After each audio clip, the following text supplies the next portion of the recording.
Hey guys, it's Phil Morrison. I help people overcome social anxiety. And I want to present this model to everybody watching this video. And this model is a paradigm, a mindset, a philosophy, a way of living life which massively reduces anxiety, increases happiness, and actually makes you more successful.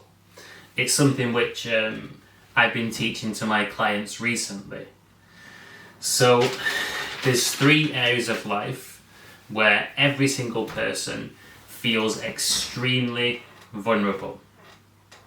And the areas are health, finances, and love.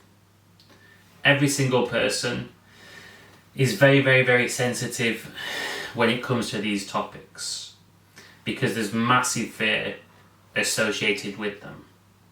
Everybody is afraid of their own death, and often fear can play tricks on you and make you think that there's a problem with your health when in fact there might not be, to sabotage you from succeeding in life.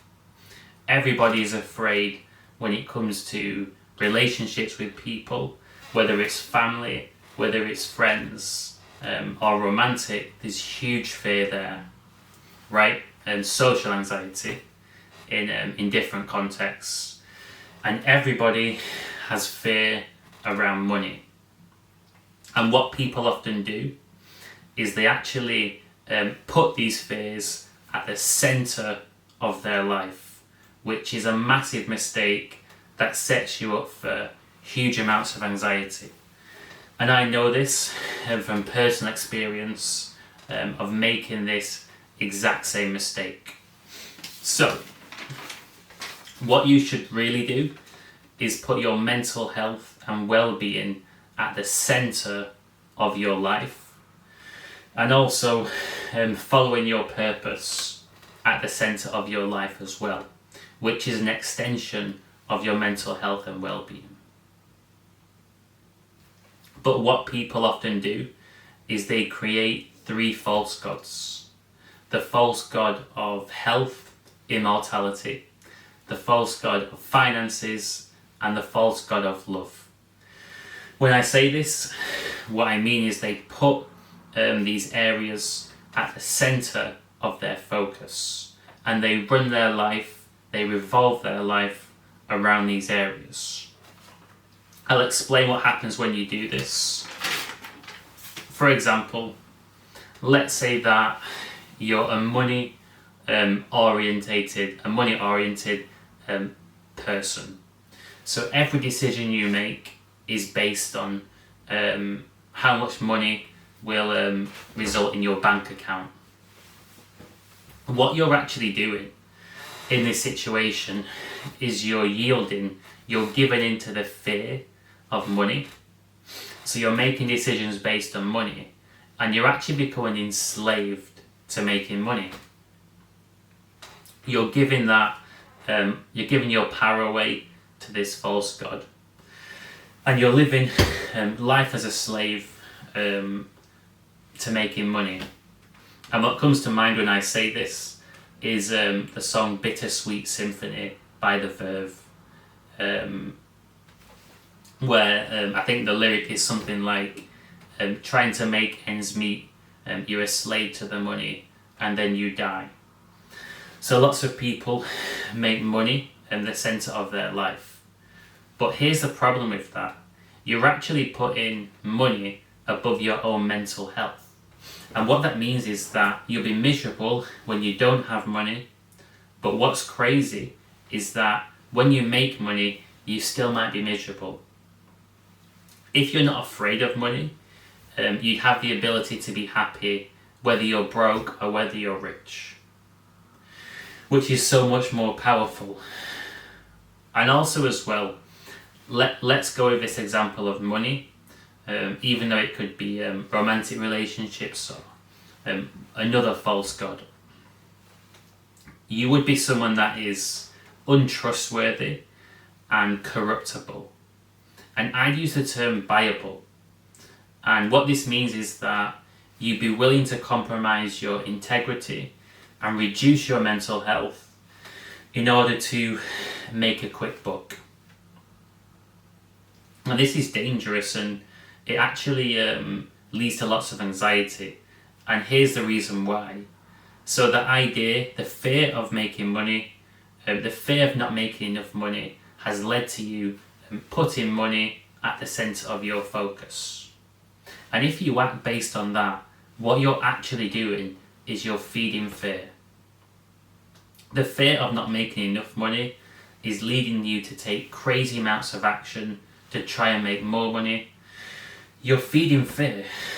And a bit like an avalanche, you have a snowball and it gathers more snow and gets bigger and bigger and bigger. You're actually growing that fear. And the more you grow that fear, the more overwhelming it is, and the more it takes over. And the less strong you feel. And to come from personal experience to talk on some of my personal experiences, I never permanently put money at the centre of my life.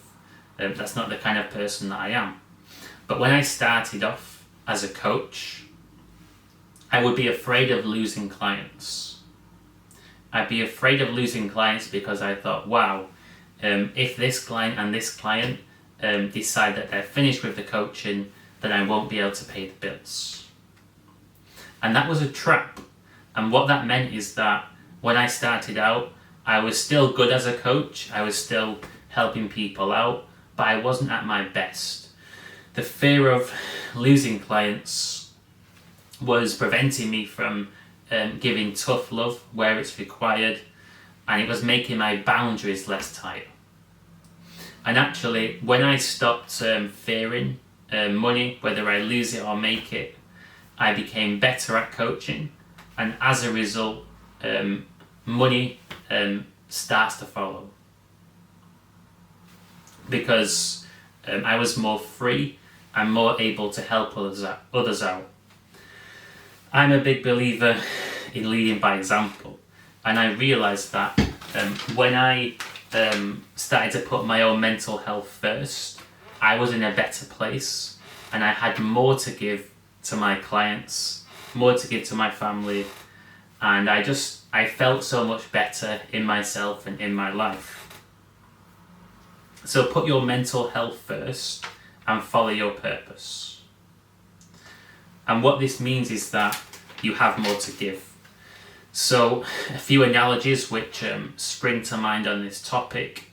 The first one is that if you have a full cup, you have plenty of love, plenty of value to share. So you have to fill your own cup first before you have enough to share. And an analogy which one of my long-term clients actually taught to me, he said that imagine you're on an aeroplane and it's crashing and the oxygen masks fall down. You have to put on your own oxygen mask and sort yourself out first before you're in a position to help other people out.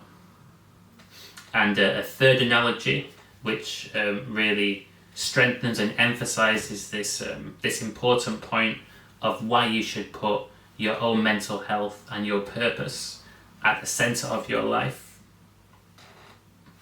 is because you're the asset. You're the person that's running your own life, and the better place that you're in, the better you're going to perform, and the more quality value you'll be able to give. There's a fable, I think it's Aesop's fable, where it's about the goose and the golden egg. I'm not going to go on a tangent and recount a whole fable, but basically the moral of that fable is, if you compromise your integrity and authenticity and you stop looking after yourself in order to chase a quick result, in the long term you're sabotaging your success. the level that you're at, the skills you have, and your ability to provide value to the world, whether that's in a business context or your career, in all areas of life, really this is the most important thing. That's what's going to actually get you results. So you're the asset, and therefore you have to look after yourself to then be able to look after other people. And you're practicing helping yourself and becoming a master at that so you can teach others. And I'm a guy that likes to go really, really deep on different topics. So there's a psychology book, a fantastic one, called The Human Magnet Syndrome by a psychologist, Ross Rosenberg, that I read quite a number of years ago, maybe 3 years ago, 4 years ago. And it was brilliant. And what a lot of the book was focused on was how to overcome being a people pleaser. And the guy, basically, he came to the conclusion that being a people pleaser came from a place of self-love deficit, not giving yourself enough love and putting other people before you so that you get something back from other people. And he said that the answer is to be able to give yourself that love so you don't need it from other people, and then you're no longer dependent on other people and you're not a people pleaser. And what I realised that fits with this is that when you put your well-being and your mental health at the centre of your focus and make decisions based on this, it's actually the ultimate act of self-love. And you automatically have brilliant boundaries with people because you're uncorruptible. When someone says to me, Phil, I want to be coached in this area, and I think I don't really like that person, they have bad intentions, maybe they have some bad ethics, and I'm afraid that they might do some damage, I don't have to yield to that person. I can say, thanks for reaching out, but I don't think you're the right client for me. So I become unbuyable because I will turn down coaching opportunities that don't feel right. So I'm not just doing it for the money, I'm sticking by the integrity. So this means that automatically you have good boundaries because you're putting your mental health, your well-being and your purpose first. And in the same way, you wouldn't compromise who you are and start to put on an act in order to achieve and maintain a romantic relationship, for example. Because really, you'd be setting yourself up for so much anxiety, making your life revolve around that person. And it's so much more powerful to meet somebody when you're on your purpose rather than going out for the purpose of meeting somebody. So I've had a few people ask me how come my coaching's changed over the past year. So I started out doing dating coaching, and I've actually branched away from that completely. I don't do that anymore. I just do social anxiety coaching. I've had people ask me how come I've changed, why is this the case? And I realised that there was a flaw in my own teaching. Even though I'm a good coach and I was helping people go on dates, meet people and still get results, so I've got plenty of happy clients, I realised that this was the flaw. Really, what I was doing was teaching people to put romantic relationships at the centre of their life and go out there for the purpose of meeting people. But it's so much more powerful to be on your purpose and naturally meet somebody while you're on your purpose. There's much less anxiety there. And even to give you examples, so I've coached people who've found dates and met people, but they've not actually been doing dating coaching, they've been doing other kinds of coaching. We were not out there for that purpose whatsoever, but because they were on their purpose, for example, talking about starting their business and building stuff, and they're so passionate about this, we were having such a deep conversation. this actually meant that the particular person I'm coaching was in such a good state, in such a good place because of the conversation about his purpose, that a girl was looking over and making eye contact and smiling, and basically it was a green light for a conversation, and the conversation led to a date. And this was me coaching somebody in a business context, zero focus on dating whatsoever. So actually my teaching's better now than it used to be, because mental health and purpose should come at the centre, not relationships. And because you're putting your mental health and purpose first, you're not feeding fear. It sounds a bit cheesy, but you're basically feeding love. That's really what you're doing. So if you put finances first, you put your physique first, for example, or you put romantic relationships first, and you make that the priority and decisions revolve around that. As I briefly mentioned before, you're acting from a place of fear because you're afraid of failing in these different areas. So it's like you're frantically running uphill and battling to try and avoid failure. And because you're acting from a place of fear, you're feeding the fear grows, and there's this looming sense of anxiety that just doesn't seem to go away. But if you put your mental health and well-being at the centre, and you just focus on calmly and peacefully pursuing your purpose, and of course you're still open to opportunities, you're still going to naturally take action to make money, whether that's in your career or business. And if you naturally see somebody that catches your eye while you're pursuing your purpose, you can still find the confidence to have a conversation.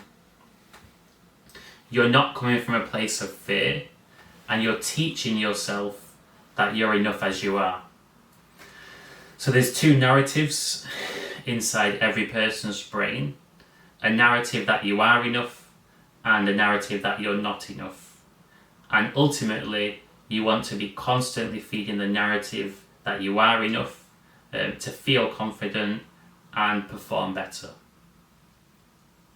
And this particular model ensures that you're not feeding the fear-based narrative that you're not enough to achieve success, and instead you're feeding the good narrative based on the belief that you're enough as you are. And often, because these three areas are very, very sensitive, if I'm talking to a client about these topics, I can see the fear and anxiety, I can see the emotions inside that person coming to the surface, and I can see the blockages and the beliefs